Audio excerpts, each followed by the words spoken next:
आज NDA parliamentary party का मंगल मिलन Tuesday को जो मिलना होता है, आज सब मिला और प्रधानमंत्री जी ने सबको मार्गदर्शन भी दिया है। सबसे पहले आज मंगल मिलन में जो नए राज्यसभा सदस्य चुन के आए हैं उनका भी हमने जिक्र किया, उनको हमने शुभकामनाएं दी कि वो अच्छा काम करे संसद में। आदरणीय नितिन नवीन जी भी भारतीय जनता पार्टी का अध्यक्ष बनने के बाद राज्यसभा सदस्य बनकर के आज पहले बार मीटिंग में भाग लिया। मीटिंग बहुत अच्छी रही। आदरणीय प्रधानमंत्री जी ने कई महत्वपूर्ण मुद्दों पर इस मंगल मिलन में एनडीए पार्लियामेंट्री पार्टी को संबोधित किया, मार्गदर्शन दिया है। सबसे पहले आदरणीय प्रधानमंत्री नरेंद्र मोदी जी ने जो देश ने इस कुछ महीने के अंदर में जो सफलता प्राप्त की है उनके बारे में जानकारी दिया है और कई देशों के साथ फ्री ट्रेड एग्रीमेंट किए हैं, उसका भी प्रधानमंत्री जी ने जानकारी दिया। फ्री ट्रेड एग्रीमेंट कई देशों के साथ भारत ने किया है, उस पर आदरणीय प्रधानमंत्री जी ने कहा है जितना भी फ्री ट्रेड एग्रीमेंट हुए हैं उसमें किसानों को लेकर के, किसानों का इंटरेस्ट, उसको प्राथमिकता देते हुए कोई नुकसान होने नहीं देंगे। किसी भी देश के साथ, किसी भी गुट के साथ फ्री ट्रेड एग्रीमेंट हुए हैं उसमें किसानों का हित को सबसे सर्वोच्च ध्यान दिया जाएगा और दिया गया है, इसलिए ये किसानों के हित में और देश हित में रहेगा।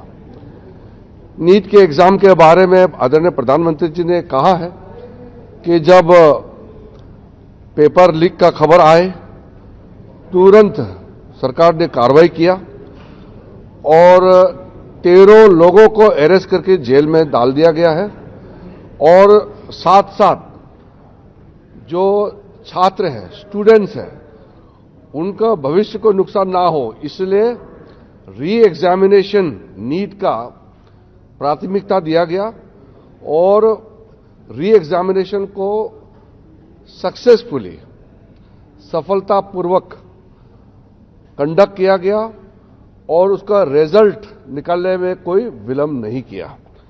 तो दोबारा इस तरह का पेपर लीक ना हो इसके लिए सख्ती से कदम जो उठाया गया है, जिन्होंने पेपर लीक धंधे में जो लिप्त है, जो लोग दोषी पाए गए हैं, जिसको अरेस्ट किया गया है उसको जेल में डाल करके प्रधानमंत्री जी ने ये अपील भी किया है कि उनका जो सजा है उसको सख्ती से सख्ती सजा कैसे दिया जाए उसमें सारा टॉप क्लास के वकील लोग भी साथ दें ताकि जो पेपर लीक जैसे पाप काम किया है उन लोगों को घोर सख्त सजा मिले और आगे पेपर लीक नहीं होने के लिए सख्ती से जो कदम उठाया गया है उसके बारे में भी प्रधानमंत्री जी ने जानकारी दिया।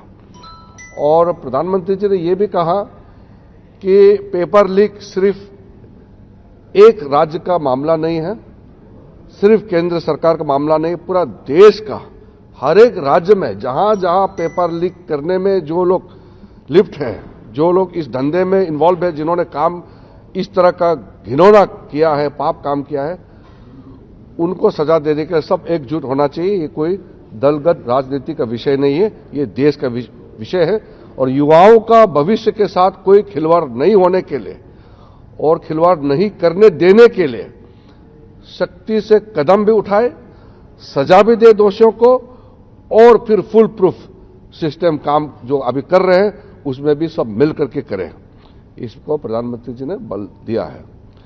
और साथ में अभी जो सत्र, जो मानसून सत्र चल रहे हैं उसमें पूरा एनडीए सकारात्मक भूमिका निभाएंगे।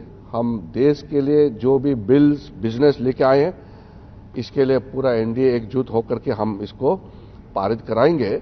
और हम विपक्ष के साथियों से भी हम अनुरोध करते हैं कि हम मतभेद हो सकते हैं अलग अलग पार्टियों का, लेकिन संसद देश के लिए, देश का भविष्य के लिए, युवाओं के लिए काम करे। और इसके लिए हम संसद के सदस्य चुन के आए हैं, सब मिलकर के काम करें, इसमें बल दिया। धन्यवाद। Did PM speak anything about yesterday's protest? Prime Minister had stated very clearly that all those who were involved in paper leaks, in the recent NEET paper leaks, are arrested. 13 of them are put into jail, and Prime Minister desires that these people should be given most stringent possible punishment. And also Prime Minister stressed that to prevent any future leaks for any examination for any state, we must come together to ensure that no matter these people, this gang, these people who are involved in paper leaks, they should be not only punished, but future leaks should be prevented by all stakeholders coming together for the sake of the youth of our country. The safety, security, and for the future prospect of our youth are our priority. So Prime Minister Modi ji has stressed that the youth of the country will not only be given full assurance for prevention of future paper leaks, but also to show them ways so that the youth of India can take a leadership role in the world. Prime Minister also mentioned about the success of the Sky Route, and this is a phenomenon in India. The youth of India are making tremendous success in different fields. So we will devote our time and energy and focus for the youth and for their future. Sir, जो कल मांग की गई थी प्रदर्शनकारियों की ओर से, क्या उस पर सरकार वो अलग विषय है। यहाँ संसदीय जो दल कमेटी है उसमें तो प्राइम मिनिस्टर का संदेश ही था।